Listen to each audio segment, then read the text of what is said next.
नमस्कार शेतकरी मित्रांनो, आजच्या या व्हिडिओमध्ये आपण कापसाच्या सध्या सुरू असलेल्या मोठ्या हालचाली या कापसाच्या बाजारभावावर परिणाम करणार आहेत।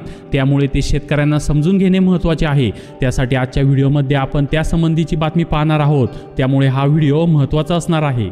मित्रांनो, डोनाल्ड ट्रम्प यांच्या एका नव्या निर्णयामुळे भारतीय शेतीमाल तसेच कापसापासून केलेले कापड, त्याचप्रमाणे कोळंबी, औषधं आणि गाड्यांचे पार्ट्स आणि इतर निर्यात वस्तूंवर मोठा परिणाम होण्याची शक्यता आहे। ट्रम्प यांनी उद्यापासून म्हणजे 1 ऑगस्ट पासून भारतातून येणाऱ्या मालावर 25% आयात शुल्क आणि दंड लावण्याची घोषणा केली आहे।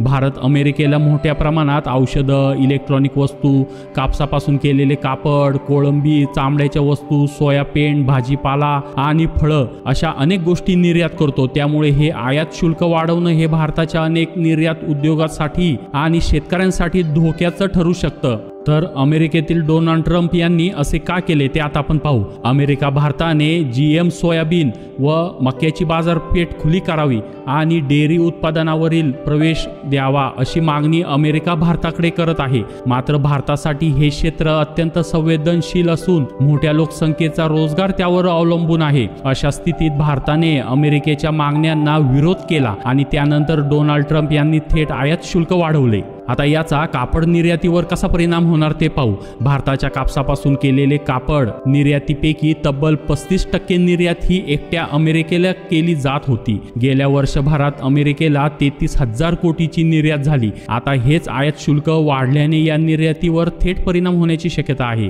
कॉटन असोसिएशन ऑफ इंडियाचे अध्यक्ष अतुल गनातराय म्हणतात की अमेरिका आणि भारताचा प्रमुख ग्राहक आहे।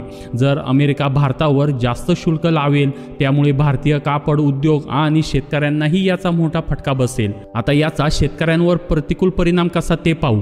कापड निर्यात घटल्यास देशात कापसाची मागणी कमी होणार, त्यामुळे दर कोसळतील आणि शेतकऱ्यांच्या उत्पन्नावर त्याचा परिणाम होणार। विशेषतः ऑक्टोबर पासून नवीन कापूस हंगाम सुरू होणार आहे, त्यामुळे ही स्थिती अधिक गंभीर ठरू शकते। तसेच सोयाबीन, ताजी फळे व भाजीपाला तसेच प्रक्रिया खाद्यपदार्थ याची निर्यात देखील धोक्यात येऊ शकते।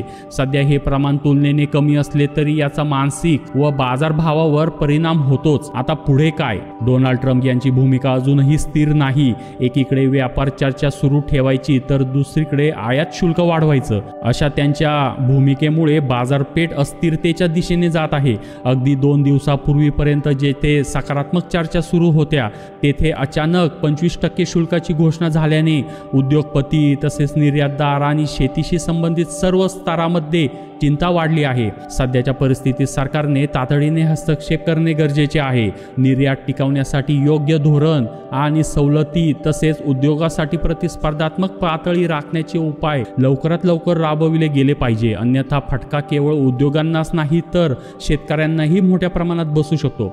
अशा प्रकारे शेती संबंधीच्या महत्त्वाच्या बातम्या रोज जाणून घेण्यासाठी आताच्या चॅनलला सबस्क्राईब करा आणि बेल आयकॉन क्लिक करा। धन्यवाद।